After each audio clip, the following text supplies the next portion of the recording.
కరీంనగర్ జిల్లాలో నెలకొన్న తీవ్ర వర్షాభావ పరిస్థితులతో రైతులు ఆందోళన చెందుతున్నారు. పదును లేక భూమిలో విత్తిన పత్తి, మొక్కజొన్న మొలకలు రావడం లేదు. చినుకు జాడలేకపోవడంతో పంట సాగుపై అయోమయంలో పడిపోయారు అన్నదాతలు.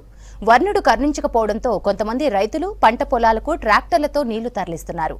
మరికొంతమంది ఆధునిక సాంకేతిక పరిజ్ఞానంతో రెయిన్ పైప్ టెక్నాలజీతో విత్తనాలు మొలకెత్తించేందుకు యత్నిస్తున్నారు.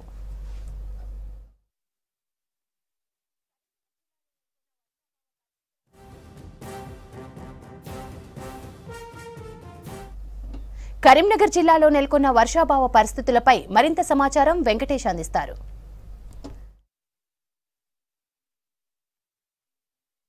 వానాకాలం ఆరంభంలో మురిపించిన వర్షాలు ముఖం చాటేశాయి. కరీంనగర్ జిల్లాలో ఎక్కడ చూసినా కూడా కరువు పరిస్థితులు కనిపిస్తున్నాయి. ఎందుకంటే ఈసారి దాదాపు 38% లోటు వర్షపాతం నమోదైనట్టుగా అధికారిక లెక్కలు చెప్తున్నాయి. చూడొచ్చు, మనం కరీంనగర్ రూరల్ మండలం గుంటూరుపల్లి గ్రామంలో ఉన్న పొలాలు, చేన్లు చూడొచ్చు. ఇక్కడ ఎక్కడ చూసినా కూడా పత్తి విత్తనాలు నాటిన దుక్కులు కనిపిస్తున్నాయి. లేదు అంటే బీడు వాడిన పొలాలు కూడా దూరంగా కనిపిస్తున్నాయి. ఎక్కడ కూడా పత్తి విత్తనాలు వేసిన చోట మొలకెత్తలేదు. కేవలం ఈ సీజన్లో జూన్ 1 నుంచి ఇప్పటి వరకు 6 రోజులు మాత్రమే వర్షం పడినట్టుగా రికార్డులు నమోదైనాయి. మొత్తం కరీంనగర్ రూరల్ మండలం కావచ్చు, అటు పక్కన మానకొండూరు, తిమ్మాపూర్ మండలాల్లో అయితే దాదాపు 70% పైగా లోటు వర్షపాతం ఉన్నట్టుగా కూడా వాతావరణ శాఖ లెక్కలు చెప్తున్నాయి. ఇక్కడ చూడొచ్చు, మనకి ఇక్కడ ఈ గుంటూరుపల్లి గ్రామంలో ఉన్న ఈ చేనులో కూడా పత్తి విత్తనాలు పెట్టినా ఎక్కడ కూడా ఒక గింజ కూడా మొలకెత్తలేదు. దీంతో ఈ గ్రామానికి చెందిన రైతు తిరుపతి, తర్వాత వాళ్ళ కొంతమంది కలిపి అధునాతనిక టెక్నాలజీ తోటి, ఇక్కడ రెయిన్ పైప్ టెక్నాలజీ తోటి ఆల్రెడీ విత్తనాలు మొలకెత్తేలాగా వాళ్ళు ఒక ప్రయత్నం అయితే చేస్తున్నారు. ఈ టెక్నాలజీ ఎక్కడి నుంచి తీసుకొచ్చారు, మరి ఎంతకాలం వర్షాలు పడకుండా ఎంతకాలం ఈ టెక్నాలజీ కాపాడుతుందో తెలుసుకుందాం.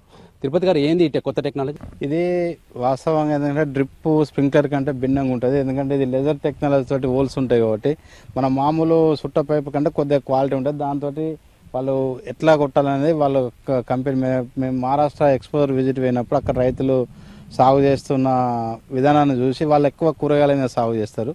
మేము దాన్ని ఇప్పుడు ఎందుకంటే మేము కూరగాయలకనే ఇది చేసుకున్నాం, కానీ నిరుడు కూడా వర్షం మాకు కరెక్ట్గా ఒక వర్షం పడ్డాక మళ్ళీ వారం రోజులకు వర్షం వస్తలేదు. దాంతో ఏంటంటే పత్తి గింజలన్నీ మొలక ఎత్తలేక బలహీన పడిపోతున్నాయి. కాబట్టి పోయిన సంవత్సరం కూడా ఇట్నే పెట్టి మొలిపించుకున్నాను నేను. ఈ సంవత్సరం కూడా మళ్ళీ మాకు మొన్న సాయంత్రం లైట్గా వర్షం పడేసరికి అది 1 ఇంచున్నర భూమి తడిసింది. కాబట్టి మనం గింజలు కూడా ఇంచున్నర లోతులు వేసుకుంటాం. కాబట్టి గింజలు అయితే జర్మినేషన్ అయితే బయటికి మొలవై అనే ఉద్దేశంతో మొన్న ఒక 3 ఎకరాలు వారిచిన. ఇవాళ మళ్ళీ ఆయనతో 3 ఎకరాలు, నేను 6 ఎకరాలు పత్తి సాగు చేస్తున్నా. దాదాపు 10-12 బస్తాలు నేను సోయింగ్ చేసినాం. నాకు ఇవి పెట్టకపోతే ఏంటంటే ఇవాళ పెట్టకపోతే ఈ గింజలు అనేవి ఈ గాలికి ఎండకు అవి లోపల భూమి వేడి వెళ్ళిపోలేదు. కాబట్టి లోపల వెళ్ళిన మొలక ఏదైతే ఉంటుందో అది మాడిపోయే అవకాశం ఉంటుంది. కాబట్టి ఇట్లాంటి టెక్నాలజీ ప్రస్తుతానికి ఎక్కడ వాడుతున్నారు? మీరు దీన్ని తీసుకొచ్చిన రోజు? నేను 3 సంవత్సరాలు అవుతుంది దీన్ని తీసుకొని, కానీ నేను కూడా ఆకుకూరలకే వాడినా. నిరుడు మాత్రం పత్తికి పెట్టినా. ఇప్పుడు కూడా పత్తికే పెడుతున్నాం మళ్ళీ. ఎందుకంటే మేము అడుగుతే ఇక్కడ దొరకలే. మహారాష్ట్రలో ఫుల్ ఉన్నాయి, కానీ ఇక్కడ మనకు అందుబాటులో అంటే ఇక్కడ రైతులు అడగలేదు కాబట్టి ఏ డీలర్ కూడా తెప్పలేదు. మేము డ్రిప్ కంపెనీలను సంప్రదిస్తే వాళ్ళు ఒక 4 రోజులు టైం తీసుకొని మాకు తెప్పించి ఇవ్వడం జరిగింది. అతను మళ్ళీ మొన్న మాకు పాత, ఎందుకంటే 2-3 సంవత్సరాలకు ఒకసారి ఖరాబ్ అవుతాయి కాబట్టి మనకి పెద్ద కాస్ట్ కూడా ఉండదండి. 800, 1000, 700 ఒక్కొక్క పైప, ఒక్కొక్క బెండల్ 100 మీటర్లు ఉంటుంది. అది పెద్ద కాస్ట్ కూడా కాదు. మేము తీసుకొచ్చుకుంటే మాకు 2-3 సంవత్సరాల వరకు ఇటు తిప్పుకుంటా మేము వేరే ఏ పంటకు అవసరం ఉంటే ఆ పంటకు వేసుకుంటాం. పత్తికి మాత్రం మనం 4 రోజుల దాకా దీంతో కాపాడుకోవచ్చు అండి. ఎందుకంటే మనకు బాయిల గ్రౌండ్ వాటర్ ఉంది కాబట్టి 2 నుంచి 2 నెలల వరకు కూడా పావచ్చని. కానీ మొక్క కొద్ది ఎత్తైనాక ఇది ఆపడం కొద్ది ఇబ్బంది, కానీ అప్పటి వరకు మనకు వర్షాలు 1-2 పడ్డా కూడా పత్తి అనేది పడుడు వేరు, తర్వాత ఇది కృత్రిమంగా మీరు చేసుకునే ఏర్పాటు వేరు. ఇది ఎన్ని రోజులు మీ పంటను కాపాడగలుగుతుంది? ఇంకా వర్షాలు ఇట్లా లేట్ అయితే ఏంది పరిస్థితి? మనకు ఇంకొక 4 రోజుల దాకానైతే దీంతో మనం కాపాడుకోవచ్చు. ఇంకా ఇప్పుడు ఒక తడిస్తే మొలుస్తాయి, మళ్ళీ ఒక తడిస్తే మనకు 20-20 రోజుల దాకా మొక్క తట్టుకుంటుంది. కాబట్టి ఎందుకంటే దీంతో స్లోగా మనకు డెప్త్ ఒక 5 నుంచి 6 ఇంచుల వరకు తడుస్తుంది. కాబట్టి మనం మొలక మొలిచినాక మనకు 2-3 ఇంచుల కింద పదను ఉంటే మనకు ఎయిర్ రూట్ వ్యవస్థ అనేది పోతుంది. కాబట్టి కొద్దిగా మొక్క తట్టుకొని బతకగలుగుతుంది. కాబట్టి ఒక 4 రోజులు అయితే మనం పంటను కాపాడుకోవచ్చు. 4 రోజులకు కూడా మనకు వర్షాలు పడిపోతే మనకు ఉన్న గ్రౌండ్ వాటర్ కూడా పోతుంది. కాబట్టి కరువు అయిపోతుంది. ఇప్పుడు మీలాంటి రైతులు అయితే మీ టెక్నాలజీ ఉన్న వాళ్ళు, కొంత అవగాహన వాళ్ళు పెట్టుకున్నారు. మిగతా రైతుల పరిస్థితి ఏంటంటే మీ గ్రామంలో దాదాపుగా అందరూ చెడగొట్టారండి. ఫస్ట్ సోయింగ్ అన్నీ మళ్ళీ ట్రాక్టర్ తోటి దున్ని మళ్ళీ అచ్చులు వేసుకున్నారు. ఆల్రెడీ ఒక్కొక్క రైతు 10,000-12,000 రూపాయలు నష్టపోయారు. మళ్ళీ నిన్నటి వర్షానికి మళ్ళీ నాటారు.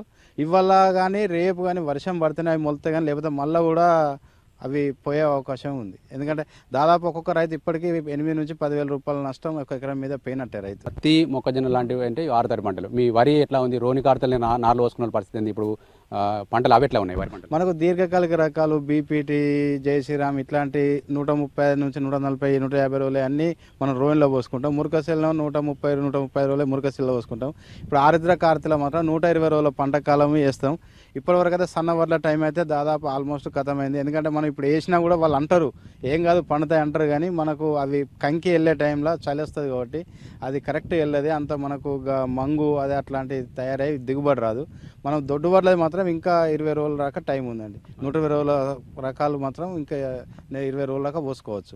పత్తి విత్తనాలు పెట్టిన రైతులు ఒక్కొక్కసారి ఇప్పుడు 2 సార్లు పెట్టాల్సి వస్తే ఎంత నష్టం జరుగుతుంది ఎకరాకు? ఎకరాకు మనకు 1900 సీడ్ కాస్ట్ అవుతుందండి. పెట్టడం ఒక 1000 రూపాయలు అయితే లేబర్కు. దాదాపు ట్రాక్టర్ దున్నడం ఒక ఎకరానికి 2500 నుంచి 3000 ఒక సాలు దున్నితే మనం. ఎందుకంటే ఇప్పుడు దాదాపు ఒక్కొక్క రైతు 8 నుంచి 10,000 రూపాయలు నష్టపోయినట్టే ఇప్పటికీ. మళ్ళీ కూడా నష్టపోతే 20,000 అంటే దాదాపు రైతుకి సంవత్సరం పత్తి వేసుకున్న రైతుకు ఏం మిగిలి. ఇప్పుడు ఆల్రెడీ మృగశిర కార్తె పూర్తయి ఆరుద్ర కార్తెలో ఉన్నాం. ఇప్పుడు ఈ ఆరుద్ర కార్తెలో కూడా పత్తి విత్తనాలు పెట్టుకోవచ్చా? పెట్టుకుంటే వాటి దిగుబడి మీద ఏమైనా ప్రభావం చూపిస్తుందా? అంటే మనం పెట్టుకోవచ్చు, కొద్దిగా మొలకల శాతం పెంచుకోవాలి. ఎందుకంటే మనకు గ్రోత్ వచ్చేది కొద్దిగా రాదు కాబట్టి మనము ఎకరాన 2 ప్యాకెట్లు పెట్టేది 2 ప్యాకెట్లన్నర 3 ప్యాకెట్ల వరకు కొద్దిగా అధిక సాంద్రత మొక్కలు ఉండేటట్టు చూసుకోవాలి. ఇప్పుడు మీరు తెచ్చిన ఈ టెక్నాలజీ గతంలో డ్రిప్ అండ్ స్ప్రింక్లర్ లాంటి పద్ధతులే ఉండే. ఇప్పుడు ఈ కొత్తగా ఈ టెక్నాలజీలో ఈ పైపులు మనకు ప్రభుత్వం నుంచి ఏమైనా సబ్సిడీ లాంటివి వస్తున్నాయి, ఎట్లా ఉందండి? ఇట్లాంటి సబ్సిడీలు ఇవ్వచ్చండి. ఎందుకంటే ఇది పెద్ద కాస్ట్ కదా. గవర్నమెంట్ ఇస్తే గవర్నమెంట్ ఎకరాన ఒక 4 నుంచి 5,000 రూపాయలు రైతుకి ఇస్తే సరిపోతుంది. డ్రిప్ ఇవ్వాలంటే మాత్రం 50 నుంచి 80,000 ఖర్చు. అది అంత సబ్సిడీ కాకుండా ఈ రెయిన్ పైపుల మీద సబ్సిడీ ఇస్తే ఇట్లాంటి రైతులు ఆరుతడి పంటలు, వేరుశనగ, మన పెసలు, మినుములు ఇట్లాంటి పంటలకి ఇది బాగా దిగుబడి వస్తుంది కాబట్టి ఇవి ఆ రైతులకు పప్పు దినుసులు సాగు కింద ఈ స్ప్రింక్లర్ సెట్ ఇది ఇస్తే రైతుకు ఒక 15,000 రూపాయల రైతుకు మొత్తం ఒక ఎకరానికి ఇవ్వచ్చు. ఒక గంట సేపు ఇప్పుడు ఈ రెయిన్ నడుస్తుంది కదా, ఒక గంట సేపట్లో ఎంత ఒక ఎకరం పారించచ్చా? గంటకు ఒక ఎకరం పారించుకోవచ్చు. ఎందుకంటే ప్రతి 15 నుంచి 20 నిమిషాలు ఒక అర ఎకరం పారుతుంది. ఒక ఎకరం పారాలంటే గంట టైం తీసుకుంటాం. ఎన్ని లైన్లు వేసి ఇట్లా పైపులు? మేము 6 లైన్లు అండి. అటు 3 ఇటు 3 6 లైన్లు వేస్తాం. ఒక మన మోటార్ ప్రెషర్ బట్టి ఏరియాని బట్టి 60 మీటర్ల డెప్త్ ఉంటే 20 గుంటలు ఒకటేసారి కొడుతుంది. కొద్దిగా డెప్త్ ఎక్కువ పెంచుకుంటే మనకు కొద్దిగా ప్రెషర్ తక్కువ ఉంటుంది. కాబట్టి మనం సాపుకునే విధానాన్ని బట్టి మన మెథడ్ తోటి దీన్ని సాగు చేసుకుంటాం. చేనుకు సంబంధించిన మహిళా రైతు ఉన్నారు. ఎందుకంటే మహిళా రైతులు మొత్తం డే అంతా కూడా ఇక్కడే పనిచేస్తూ ఉంటారు. కొద్దిగా వర్షాల ఆలస్యమైనా కూడా ఆందోళన చెందుతూ ఉంటారు. ఏంటమ్మా ఇప్పుడు వానలు ఇంకా పడే పరిస్థితి అయితే కనబడుతుంది. రోజు మబ్బు వస్తుంది పోతుంది, ఏమనుకుంటున్నారు? వర్షాలు పడతాయనే ఆశ మాకు ఇంకా లేదు. ఇప్పటి వరకు అయితే ఈ విత్తనాలు మొలిసే అవకాశం కూడా లేదు. నీళ్లు పెట్టకుంటే విత్తనాలు కాపాడుకోవడానికి బావిలో ఉన్న వాటర్ను మాత్రం ఇప్పుడైతే మొక్కల్ని దక్కించుకోగలుగుతున్నాము. ఎందుకంటే ఈ మొక్కలు ఇట్లా నామం చేసి ఉన్నాయి కాబట్టి అవి ఎండిపోతే మళ్ళీ మాకు సీడ్ కూడా దొరకదు. సీడ్ ఖర్చు, మళ్ళీ ట్రాక్టర్ దున్నడము, ఇవన్నీ కూలోళ్ళు ఇవన్నీ ఎక్కువ ఖర్చు. వాన పడితే కొంచెం రంది ఉండదు. మీ వాన పడిపోతే పొద్దునాక ఇక్కడనే ఉండాల్సి వస్తుంది. ఎన్ని గంటలు ఉంటారమ్మా పొలం కాడ? పొద్దున 7 గంటలకు వస్తున్నాము, సాయంత్రం 5 గంటల వరకు కరెంట్ ఉంటుంది. కరెంట్ ఉన్నంత వరకు పారిన కొద్ది ఒకవైపు, వారిన కొద్ది ఇంకొక వైపు మేము పైపులను జరుపుకుంటా ఇక రోజు ముగ్గురం ఇక్కడ కష్టపడుకుంటా ఇవి విత్తనాలను కాపాడుకుంటున్నాము. ఇది ఫస్ట్ సారి పెట్టిందేనా మళ్ళీ రెండోసారి పెట్టినాము? అంటే మా తోటి రైతులు ఇంకా ముందు పెట్టుకుంటే ఇంకా బలంగా ఉంటాయని అందరు పెట్టుకున్నారు. వర్షం పడుతుందని ఆశతోని వాళ్ళు వర్షం పడక కొంచెం తడిపొడి వర్షం పడేసరికి వాళ్ళ విత్తనాలన్నీ ఖరాబ్ అయిపోయి మళ్ళీ దున్ని మళ్ళీ విత్తనాలు నాటుకుంటారు. మేము మాత్రం ఫస్ట్ టైం కొంచెం లేట్గా పెడదామనే పెట్టేసినాం. ఈసారి ఉందా ఇంకా వాన పడుతుంది, మబ్బులు వస్తున్నాయి పోతున్నాయి? మబ్బు వస్తుంది పోతుంది, వర్షం పడుతుందనే ఆశ. వర్షం ఈ రోజు వస్తుందా, సాయంత్రం వస్తుందా, పొద్దున వస్తుందా అనే ఆశ ఉన్నది. కానీ పడుతుందా పడదా ఇంకా తెలియదు. విత్తనాలను మాత్రం కాపాడుకుంటాను. రాజమల్లె లాంటి రైతులు ఇప్పుడు మీలాంటి రైతులు కొంత ఇట్లాంటి సిస్టమ్ వాడుతూ ఉన్నారు. ఏంది మిగతా జిల్లా అంతటా మీరు అబ్జర్వ్ చేసిన పరిస్థితులు ఎట్లా ఉన్నాయి వాతావరణం? ఈ సంవత్సరము వర్షాలు ముందుగా వస్తాయని వాతావరణ కేంద్రం వాళ్ళు చాలా ఉధృతంగా ప్రచారం చేసినారు. కానీ వాళ్ళ ప్రచారానికి తగ్గట్టు ఋతుపవనాలు రాలేదు. చాలా కష్టంగా ఉన్నది రైతులకు. విత్తనాలు దాదాపు 2 సార్లు పెట్టిన రైతులు కూడా ఉన్నారు.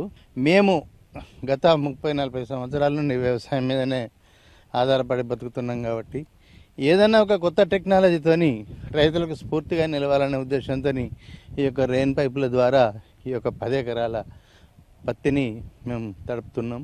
గవర్నమెంట్ ఏదైనా కానీ చిన్నకారు రైతులను ఆదుకుంటే తప్ప రైతులు వ్యవసాయాన్ని చేసే పరిస్థితిలో లేరు. కాబట్టి గవర్నమెంట్ దృష్టికి మీ ద్వారా తీసుకుపోయి వాతావరణం వర్షాలు లేట్ అవుతున్నాయి, ఆల్రెడీ చెరువులు ఎండిపోయినాయి, ప్రాజెక్టులు నీళ్ళు లేవు.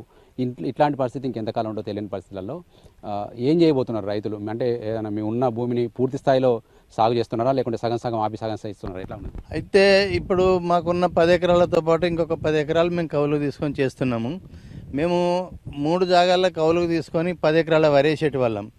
ఒక చెరువు కింద తప్ప బావుల కింద వరేసే పరిస్థితి లేదు. కాబట్టి మేము వరిని తగ్గించుకుంటాము, ఆరుతడి పంటల దిక్కు పోయి మేము లాభాలను గట్టించాలనేది మా ఆలోచన. వ్యవసాయ శాఖ ఏమైనా సూచనలు చేసిందా? మరి వర్షాలు వ్యవసాయ శాఖ ఇంతవరకు కూడా గ్రామాలలో మీటింగులు పెట్టి మీరు ఆరుతడి పంటలు పెట్టుకోండి, ఏమైనా పేపర్ ప్రకటన ఇచ్చుడు, పూర్తి వర్షాలు పడ్డ తర్వాతనే విత్తనం పెట్టండి, పూర్తి వర్షాలు పడ్డ తర్వాతనే విత్తనం పెట్టండి అంటే విత్తనం పెట్టేటప్పుడు పదన ఉంటుంది, కానీ 2 రోజుల వరకు మళ్ళీ ఎండలు పెట్టే వరకు ఆ పదన పేలిపోతుంది. ఆ విత్తనాలు మొలకెత్తి కింద పదనందాక పట్టిపోతున్నాయి. ఆ రైతులకు ఎవ్వరు కానీ సూచనలు సలహాలు అంటూ ఏం లేదు. ఏదో ఆర్భాటంగా ఈ కొత్తపల్లిలో వ్యవసాయ సాగు గురించి ఆ వీడియో ద్వారా చెప్పినారు, లీడర్లు చెప్పినారే తప్ప రైతుల అనుభవాలను దృష్టిలో పెట్టుకొని ఎట్లా చేస్తే బాగుంటుంది అనేది మాత్రం ఎవరు చెప్పలేదు. ఇక ముందైనా కానీ సన్న చిన్నకారు రైతులను ఆదుకొని ఇట్లాంటి పరికరాలకు సబ్సిడీ ఇచ్చి రైతులను ఆదుకుంటే వ్యవసాయం ఆదర్శ రైతుగా మీ తోటి రైతులకు, మిగతా రైతులకు ఏం సూచనలు చేస్తారు? ఈ ఉన్న పరిస్థితులలో తక్కువ భూమి సాగు చేసి బావులున్న కిందనే వ్యవసాయం చేయాలి. నీటి ఆధారం కింద ఇప్పుడు చేసి నష్టపోయిన దానికంటే ఇంకా కొన్ని రోజులు ఆగి సోయాబీన్ కానీ లేకుంటే శనగలు కానీ కందులు కానీ అట్లాంటివి పెట్టుకున్నట్టయితే మనకు నష్టం వాటిల్లదు. వర్షాధారం కింద మాత్రం ఇప్పుడు కెనాల్ కూడా వచ్చే పరిస్థితి లేదు. కాబట్టి కందులకు కానీ సోయాబీన్కి కానీ శనగలకు కానీ అట్లాంటి పంటలకు పోయినట్టయితే మనకు పెట్టుబడి తగ్గుతుంది. పూర్తి స్థాయిలో వర్షం పడ్డ తర్వాతనే మనము సాగు చేసుకుంటే బాగుంటుంది అనేది నా యొక్క సూచన. అధ్వాన పరిస్థితులలో పంటలు వేసిన రైతులు ఆకాశం వైపు చేతులు పెట్టి ఇంకా చూస్తూనే ఉన్నారు. కొంతమంది మాత్రమే ఇట్లాంటి టెక్నాలజీ తోటి పంటలు కాపాడుకునే ప్రయత్నం అయితే చేస్తున్నారు. కానీ ఇది ఎంతకాలం వీటితోటి పంటలు బతికించుకుంటామన్న ప్రశ్న మాత్రం రైతుల్లో తలెత్తుతుంది. కెమెరామెన్ కవికుమార్తో వెంకటేష్, V6 న్యూస్, కరీంనగర్ నుంచి.